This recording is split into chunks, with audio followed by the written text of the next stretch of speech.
20 April 2022। প্রথম আলোর চরণধ্বনি বেজে উঠছে, শুরু হচ্ছে শরণাগত 92.7 বিগ এফএম এ। আমি আছি আপনাদের সঙ্গে, আপনাদের সৌমিত্র বসু। আমার কথা শুরু করছি বিশুদ্ধ সিদ্ধান্ত মতে আজকের দিনটার কথা বলে। আজকে বুধবার 6 বৈশাখ 1429, ইংরেজির 20 এপ্রিল 2022, তিথি চৈত্র, কৃষ্ণপক্ষ চতুর্থী, নক্ষত্র জ্যেষ্ঠা।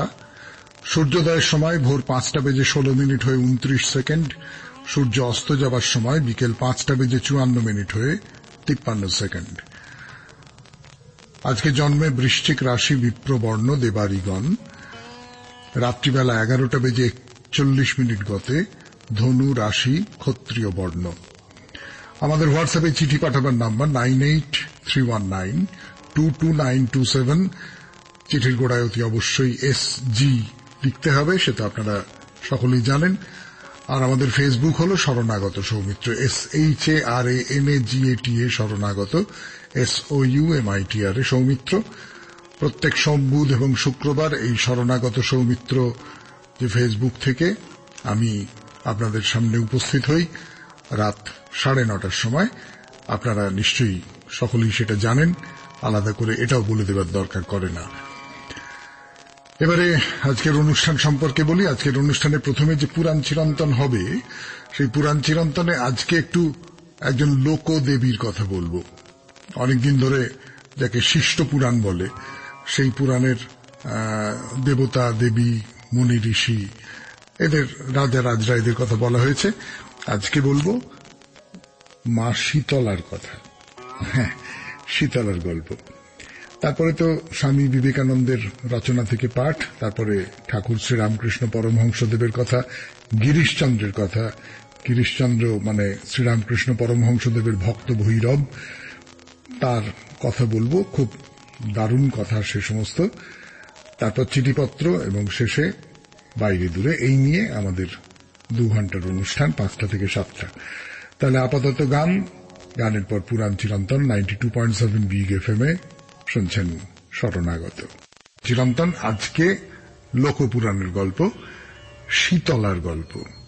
শীতলার পূজা কেমন করে প্রচারিত হলো এই মর্তভূমিতে, তাই নিয়ে যে গল্প চালু আছে। অনেকগুলো গল্প চালু আছে, তার মধ্যে একটা গল্প বলি আপনাদের। তো তিনি তো শীতলা দেবী তো ঠিক করেছেন যে না, মর্তে আমার পুজো প্রচলন করতে হবে। তো তার একজন অনুচর আছে, সেই অনুচরের নাম হচ্ছে জরাসুর, মানে জ্বর আর কি, অসুরের মতন তার শক্তি, সেই জ্বর। তো জরাসুরকে দেবী বললেন যে কি করা যায়। তো জরাসুর বলল যে আপনি আপনার 64 বসন্তকে ডাকুন। শীতলা তো আপনারা জানেন পক্সের দেবী, বসন্তের দেবী। তো সবাই মিলে পরামর্শ করে ঠিক করা হলো যে জরাসুর আগে গিয়ে মানুষের শরীরে জ্বর হয়ে প্রবেশ করবে, তারপর মা শীতলা তার অনুসরণ করবেন। সত্যি সত্যি আগে জ্বর হয়, তারপর তো আস্তে আস্তে ওই বসন্তের যে দাগগুলো সেগুলো বেরোতে থাকে। তো এই পরামর্শ করে সকলে চন্দ্রকেতুর রাজ্যে চললেন। শীতলা ছদ্মবেশ নিলেন। কিরকম ছদ্মবেশ? সমস্ত গয়নাগাটি ত্যাগ করে এলো চুলে, তিনি হাতে একটা ঝুড়ি, সেই ঝুড়িতে 64 রকম বসন্ত আছে আর কি, মানে কিংবদন্তি অনুসারে 64 রকমের পক্স আছে। তো সেই ঝুড়ি নিয়ে হাতে লাঠি ধরে একেবারে বৃদ্ধা সেই বেশে তিনি চন্দ্রকেতুর রাজধানীতে প্রবেশ করলেন। তা প্রথমেই তিনি নগরের যে কুলরমণীরা আছে তাদের দেখলেন। তো তারা তো দেবীকে দেখে, বাবা এই কে, একটা বিচ্ছিরি দেখতে বুড়ি, ঝুড়ি নিয়ে যাচ্ছে, তাকে দেখে মুখ ফেরালো। তো দেবী খুব ছোটে গেলেন, বলে তাই না, আচ্ছা এর প্রতিশোধ কি করে নিতে হয় সেটা আমি জানি। তারপর তিনি গেলেন ওই নগরের যে বাচ্চারা, বালক বালিকা যারা ছিল তাদের দিকে দেখলেন, কিন্তু কারুর মুখে বসন্তের কোনো চিহ্ন নেই। তো ছোটদের দেখে তার মনে হলো যে এদের বসন্ত হলে ভালো হয়। প্রথমেই এই নগরের যারা ছোট ছোট ছেলে মেয়ে তারা বসন্তের কবলে পড়ল। তো শীতলা এবার রাজসভায় গিয়ে উপস্থিত হলেন। তো রাজা বললেন, তুমি কে? তা তিনি বললেন, আমার বাড়ি শান্তিপুরে, আমার 7টি পুত্র, তারা সব বসন্ত রোগে মরেছে। আমার স্বামী শিবের উপাসনা করেন, শীতলার পুজো করতে স্বীকার করেন না, সেই জন্য তার পরিবারে এই দুর্ঘটনা ঘটেছে। রাজা, তোমার রাজ্যেও বসন্ত রোগের প্রাদুর্ভাব হয়েছে, তুমি তাড়াতাড়ি শীতলার পুজো করো, তা না হলে তোমার রাজ্য কিন্তু ছাড়খাড়ে যাবে। তোমার তো 100টা ছেলে আছে নাকি, তাদের কল্যাণের কথা ভেবেও তো তোমার শীতলার পুজো করা কর্তব্য। তো রাজা বললেন যে না, ওই চাঁদ সদাগরের মতনই আর কি। রাজা বললেন, না না না, আমি চাঁদ সদাগরের পুজো করি, আমি তাকেই পুজো করব, ও শীতলা টিতলা কারোর পুজো আমি করব না।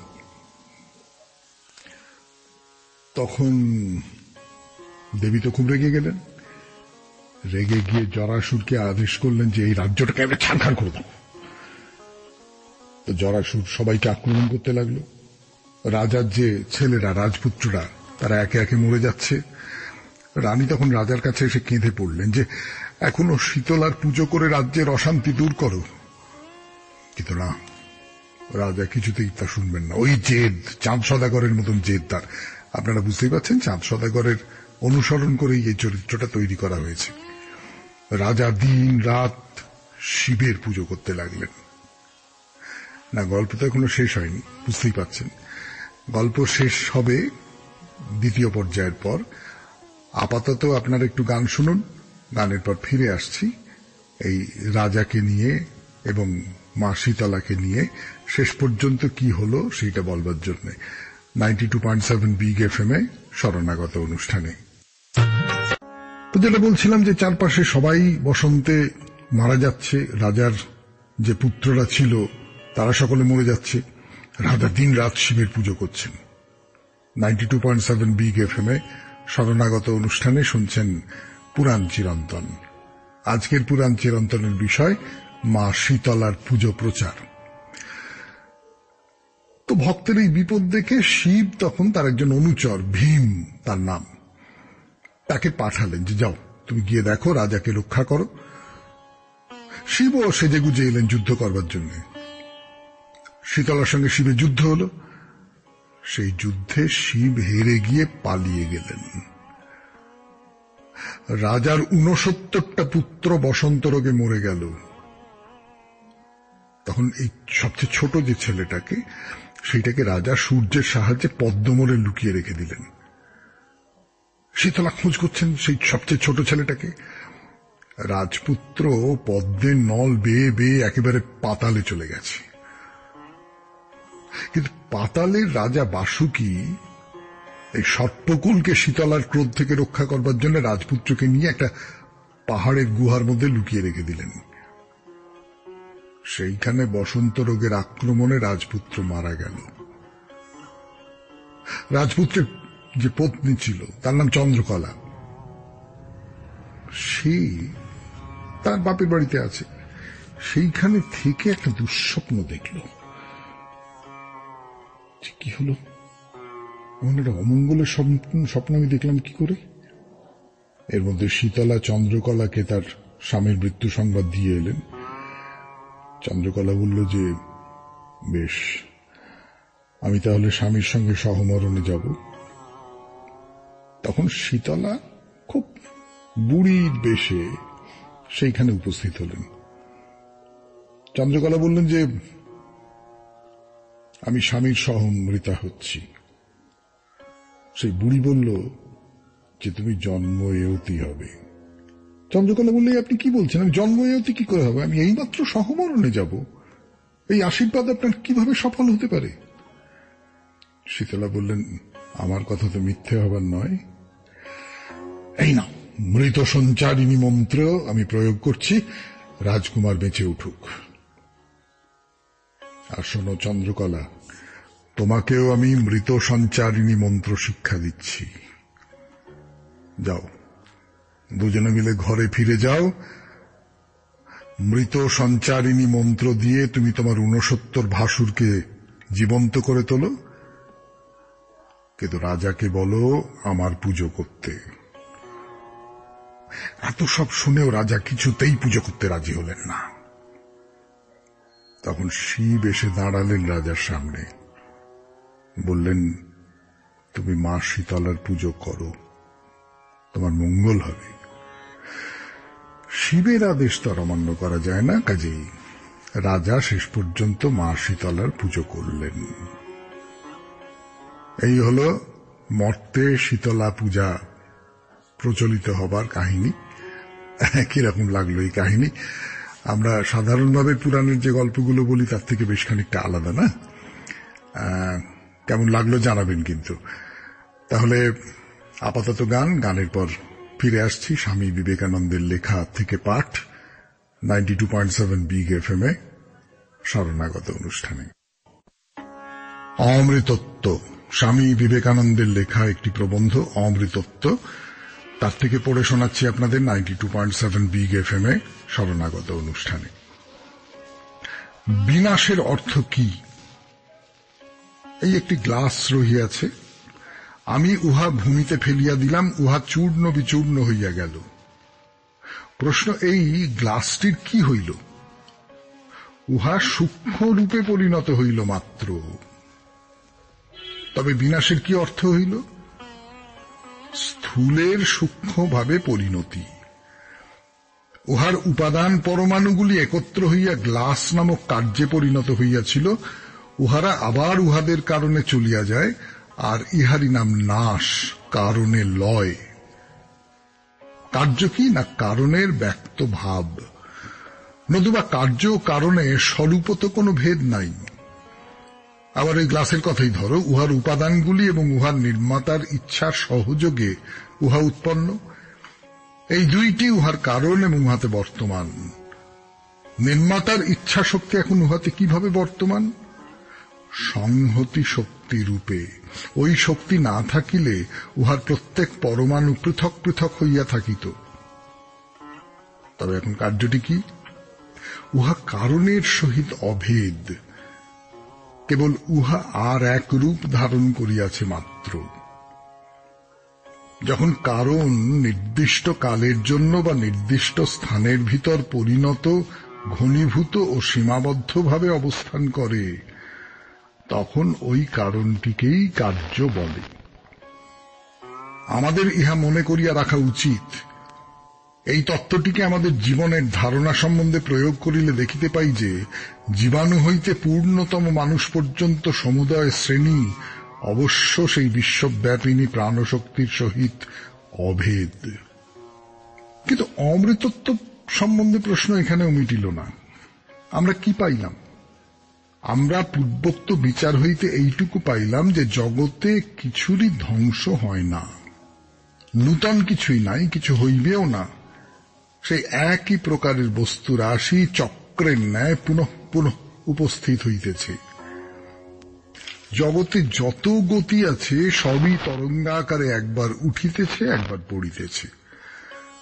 কোটি কোটি ব্রহ্মাণ্ড সূক্ষ্মতর রূপ হইতে প্রসূত হইতেছে, স্থূল রূপ ধারণ করিতেছে, আবার লয়প্রাপ্ত হইয়া সূক্ষ্ম ভাব ধারণ করিতেছে, আবার ওই সূক্ষ্ম ভাব হইতে তাহাদের স্থূলভাবে আগমন, কিছুদিনের জন্য সেই অবস্থায় স্থিতি, আবার ধীরে ধীরে সেই কারণে গমন। তবে কি যায় না রূপ, আকৃতি। সেই রূপটি নষ্ট হইয়া যায়, আবার আসে। একভাবে ধরিতে গেলে এই শরীর পর্যন্ত অবিনাশী। একভাবে দেহ সকল এবং রূপ সকল নিত্য। মনে করো আমরা পাশা খেলিতেছি, 6-3-9 পড়িল, আমরা আবার খেলিতে লাগিলাম। এই রূপে ক্রমাগত খেলিতে খেলিতে এমন এক সময় নিশ্চয় আসিবে যখন আবার 6-3-9 পড়িবে। আবার খেলিতে থাকো, আবার উহা পড়িবে, কিন্তু অনেকক্ষণ পরে। আমি এই জগতের প্রত্যেক পরমাণুকেই এক একটা পাশার সহিত তুলনা করিতেছি। এইগুলিকেই বারবার খেলা হইতেছে, উহারা বারংবার নানা ভাবে পড়িতেছে। এই তোমাদের সম্মুখে যে সকল পদার্থ রহিয়াছে, তাহারা পরমাণুগুলির এক বিশেষ প্রকার সন্নিবেশে উৎপন্ন। এই এখানে গেলাস টেবিল জলের কুঁজা প্রভৃতি রহিয়াছে, উহারা ওই পরমাণুগুলির সমবায় বিশেষ, মুহূর্ত পরেই হয়তো ওই সমবায়গুলি নষ্ট হইয়া যাইতে পারে। কিন্তু এমন এক সময় অবশ্যই আসিবে যখন আবার ঠিক ওই সমবায়গুলি আসিয়া উপস্থিত হইবে, যখন তোমরা এখানে উপস্থিত থাকিবে, এই কুঁজা ও অন্যান্য যাহা কিছু রহিয়াছে তাহারাও ঠিক তাহাদের যথাস্থানে থাকিবে, আর ঠিক এই বিষয়েই আলোচনা হইবে। অনন্তবার এইরূপ হইয়াছে এবং অনন্তবার এইরূপ হইবে। আমরা স্থূল ও বাহ্য বস্তুসমূহের আলোচনা করিয়া উহা হইতে কি তত্ত্ব পাইলাম অনন্তকাল ধরিয়া এই ভৌতিক পদার্থসমূহের সমবায়ের পুনরাবৃত্তি হইতেছে। শেষ হল স্বামী বিবেকানন্দের লেখা থেকে পাঠ। এরপর ঠাকুর শ্রী রামকৃষ্ণ পরমহংসদেবের কথা, গিরিশচন্দ্রের কথা, নেশার কথা 92.7 বিগ এফএম এ শরণাগত অনুষ্ঠানে। আপনাদের তো বললাম গতদিন 92.7 বিগ এফএম এ শরণাগত অনুষ্ঠানে গিরিশচন্দ্র প্রথম গেছেন ঠাকুর রামকৃষ্ণদেবকে দেখতে। দেখে তার খুব অশ্রদ্ধা হয়েছে। সন্ধে নেমে গেছে, সামনে সেজ জেলে দেওয়া হয়েছে, আর ন্যাকামি করে বলছে সন্ধে হয়েছে, ভণ্ড বুজরুক, চলে এসছে। দ্বিতীয়বারে ওই বলরাম বসুর বাড়িতে গিরিশচন্দ্র গেছেন, সেখানে রামকৃষ্ণদেব এসেছেন, তাকে দেখতে গেছেন। অনেককে নেমন্তন্ন করা হয়েছে। তো একটি মেয়ে, তার নাম বিধু কীর্তন গান করে, তো কীর্তনওয়ালি, সে ঠাকুরকে দেখে ঠাকুরকে প্রণাম করেছে। ঠাকুরও একেবারে মাটিতে মাথা রেখে দীনভাবে তাকে নমস্কার করলেন। তারপরে বিধুর সঙ্গে কথা বলছেন। শিশির কুমার, মানে ভাদুড়ী নন, অমৃতবাজার পত্রিকার শিশির কুমার, তিনি সেখানে ছিলেন। তার মনে হলো কি, একটা কীর্তনওয়ালি, তার সঙ্গে ওরকম একজন মানুষ হেসে হেসে কথা বলবেন, তাকে প্রণাম করবেন, এটা কি? গিরিশচন্দ্রকে তিনি বললেন, চলো হে গিরিশ, আর কি দেখবে? গিরিশচন্দ্র বললেন, না আর একটু দেখি। না, এই তো দেখলে, বলে প্রায় জোর করে টেনে নিয়ে চলে গেলেন গিরিশকে।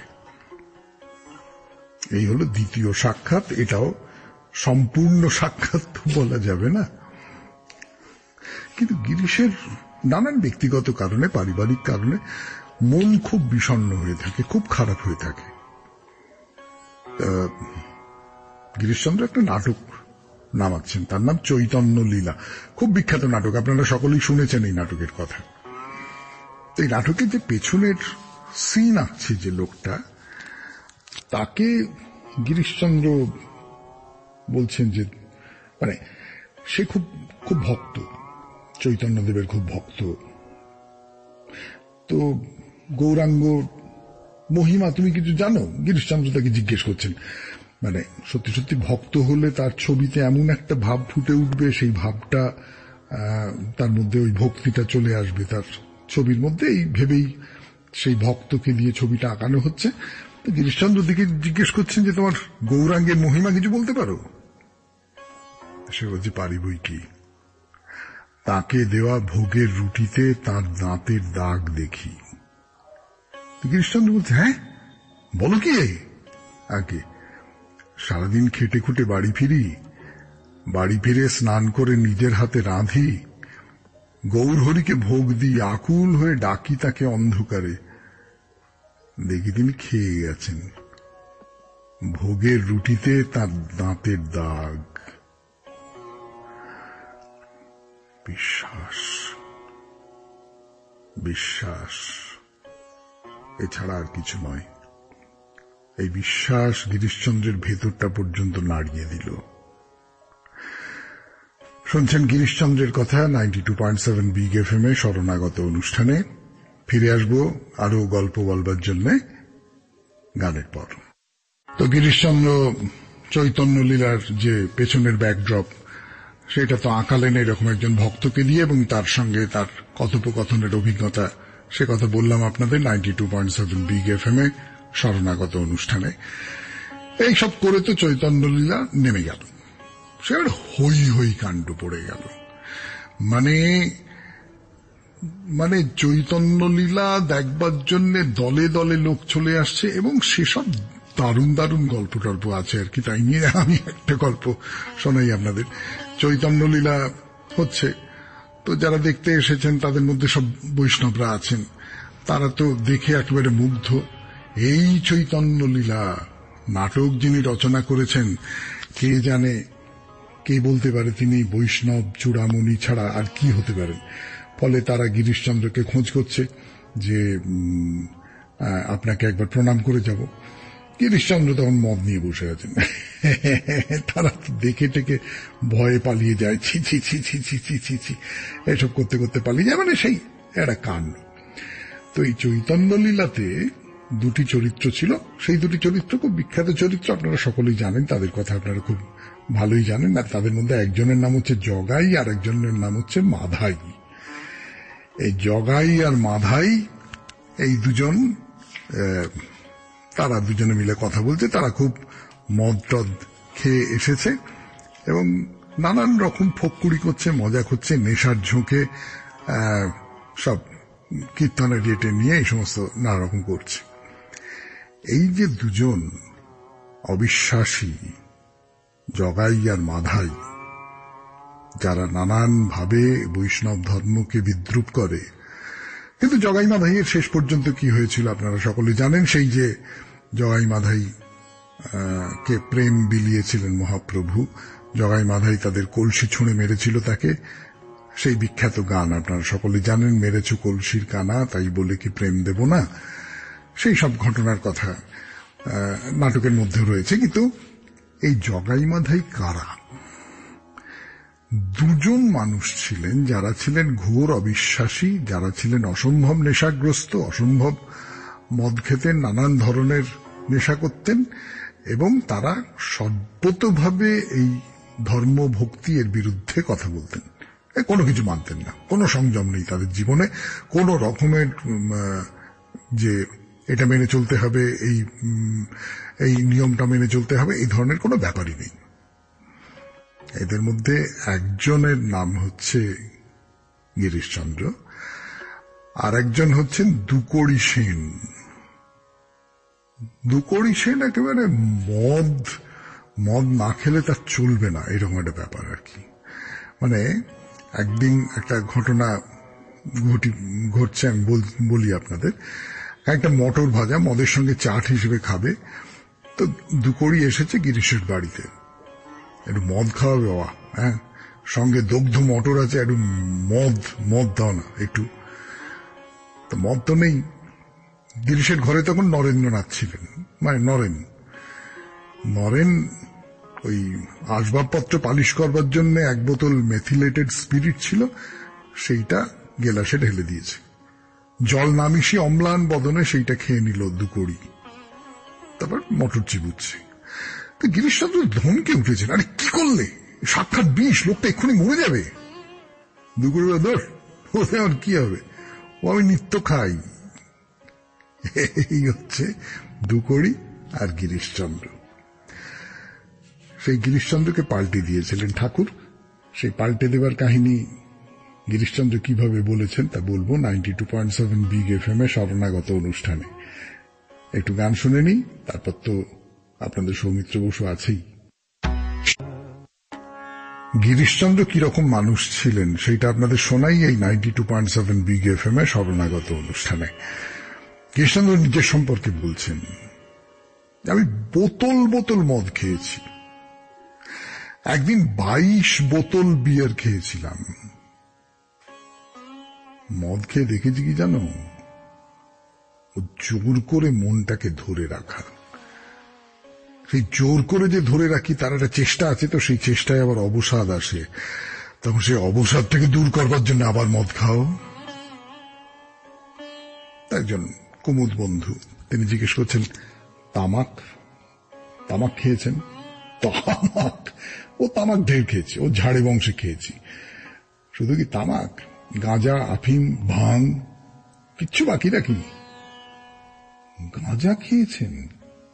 হ্যাঁ, গাঁজাতে ভীষণ উইল পাওয়ার বাড়ে। যখন গাঁজা টেনে বুঁদ হয়েছি তখন সত্যি সত্যি রোগ সারিয়েছি উইল পাওয়ারে। যাই বলো, আফিমের মতো ছোট লোকের নেশার নেই। আমার শেষ নেশা দাঁড়িয়েছিল আফিম। আমি কতগুলো আঙুর কিনেছি, তো অবিনাশ বামুনের ছেলে সর্বদা আসে এখানে, ওকে 4টে আঙুর দিলাম। দেওয়ার পরক্ষণই মনে হলো 4টে না দিয়ে 2টো দিলেই তো হতো। তখন মনে মনে বিচার করলাম, মন এত ছোট লোক হলো কেন? ভেবে চিন্তে দেখলাম আফিংয়ের এই কাজ। তখন দৃঢ় সংকল্প হয়ে আফিং ত্যাগ করলাম। কুমন বন্ধু জিজ্ঞেস করছেন, শুধু আফিংটাই ছাড়লেন?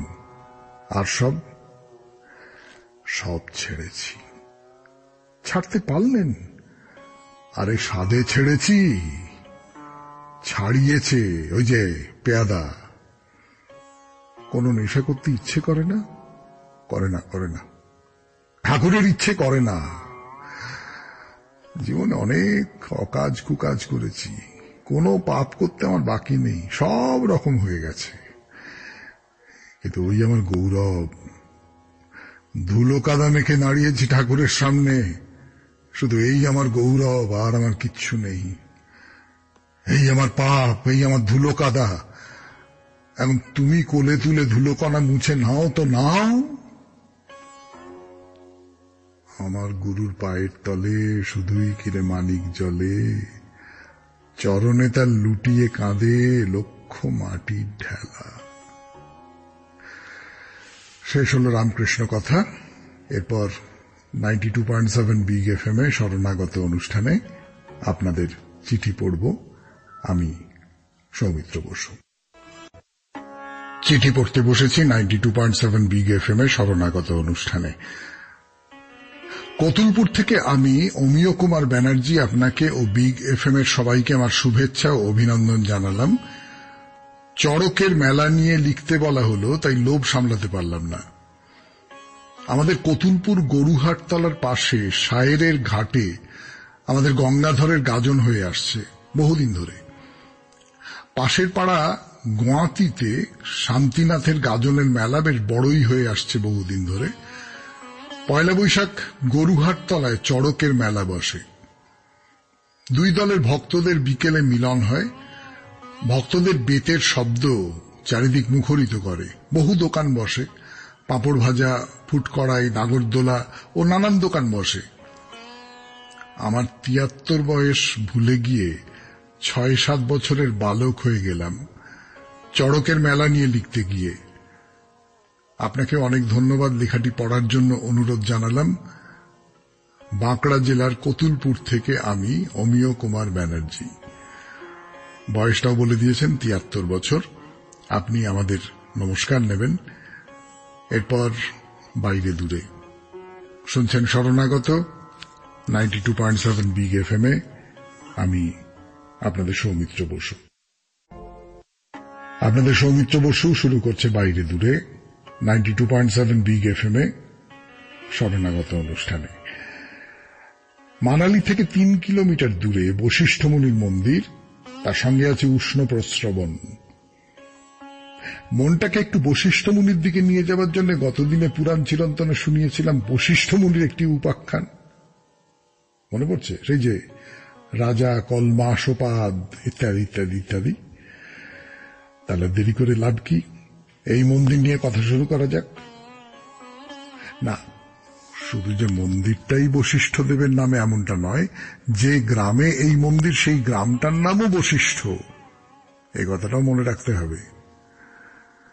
বলে বলে পুরনো হয়ে গেছে, তবে না বলেও তো পারি না। বড় চমৎকার জায়গা।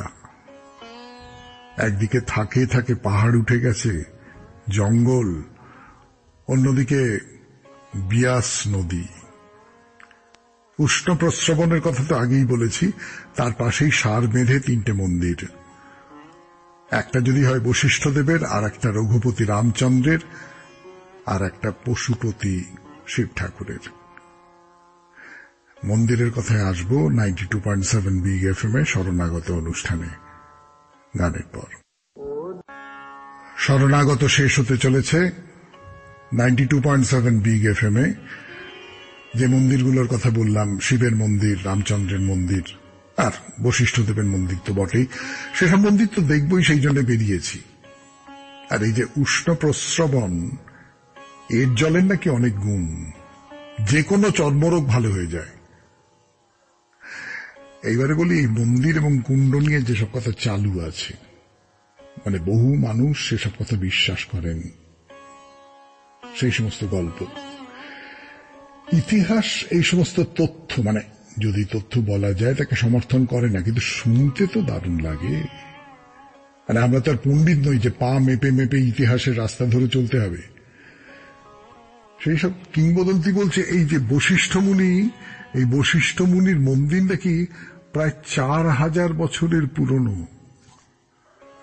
মানালিতে একটি কুণ্ড আছে, তার নাম ভিয়াস কুণ্ড। উচ্চারণের বিকৃতির ফলে কৃষ্ণ দ্বৈপায়ন ব্যাসের নাম যে সেইটা হয়ে গেছে ভিয়াস, আসলে ওটা হবে ব্যাসকুণ্ড। তো এই কৃষ্ণ দ্বৈপায়ন ব্যাসের নামে যে কুণ্ড, তার থেকেই বিয়াস নদীর উৎপত্তি। এই মন্দির বা জায়গাটা অতটা প্রাচীন কিনা বলতে পারবো না, কিন্তু নানা পৌরাণিক আবেগ যে বহুদিন থেকেই এই এলাকাটাকে ঘিরে পাক খাচ্ছে তাতে কোনো সন্দেহ নেই। এইখানে নাকি থাকতেন বশিষ্ঠদেব। মনে পড়ে কালকেই পুরাণ চিরন্তনে বশিষ্ঠদেবের গল্প বলতে গিয়ে বলেছিলাম, বিশ্বামিত্রের রাক্ষস শক্তি সহ বশিষ্ঠের শতপুত্রকে হত্যা করে খেয়ে ফেলে। তো বশিষ্ঠ একেবারে নির্বংশ হয়ে গেলেন। তখন তিনি ঠিক করলেন আত্মহত্যা করবেন। বশিষ্ঠ আত্মহত্যা করতে নদীর জলে ঝাঁপ দিলেন, কিন্তু না, নদী শুকিয়ে গেল। পরে বশিষ্ঠদেব কেমন করে তার স্ত্রীর গর্ভে আরেকটি সন্তানের জন্মের কথা জেনেছিলেন সে তো অন্য গল্প। এই যে নদী বশিষ্ঠকে ফিরিয়ে দিল, তাকে আত্মহত্যা করতে দিল না, তারপর থেকে এর নাম হয়ে গেল বিপাশা। বিপাশা মানে যে সমস্ত রকম বাধ্যতা বা দাসত্ব থেকে মুক্ত। এই যে উষ্ণ প্রস্রবণটি, এর নামও বশিষ্ঠদেবের নামে, বশিষ্ঠ কুণ্ড। তো এটা গেল বশিষ্ঠ মন্দিরের কথা। তার পাশেই আছে রামচন্দ্রের একটি মন্দির, পাথরের তৈরি এবং বহু প্রাচীনকালের। এই যে উষ্ণ প্রস্রবণটি, এটি নাকি তৈরি করিয়েছিলেন রামচন্দ্রের ভাই লক্ষণ। কেমন করে বলছি শোন। বশিষ্ঠ তো বৃদ্ধ হয়েছেন, তাকে বেশ কিছুটা দূরে গিয়ে বিপাশা নদীতে স্নান করতে হয়। আরো নানান রকম সব কৃত্য আছে, তো সে সমস্ত তো আপনারা জানেন। বশিষ্ঠদেবের রোজ অত দূর যেতে খুব কষ্ট হয়। লক্ষণ তখন মাটিতে একটা বান মারলেন, ব্যাস হুড় হুড় করে মাটির তলা থেকে গরম জল উঠে বশিষ্ঠদেবের স্নানাদি কাজের সুবিধে করে দিল। আজ তবে এইটুকু থাক, পরের দিন এই কাহিনী আরো খানিকটা বলতে হবে 92.7 বিগ FM এ শরণাগত অনুষ্ঠানে। আপাতত আপনাদের সবাইকে শুভেচ্ছা জানিয়ে বিদায় নেব। বিদায় নেবার আগে মনে করিয়ে দেব, আমাদের হোয়াটসঅ্যাপে চিঠি পাঠাবার নাম্বার 9831922927। চিঠির গোড়ায় অতি অবশ্যই SG লিখতে হবে। আর আমাদের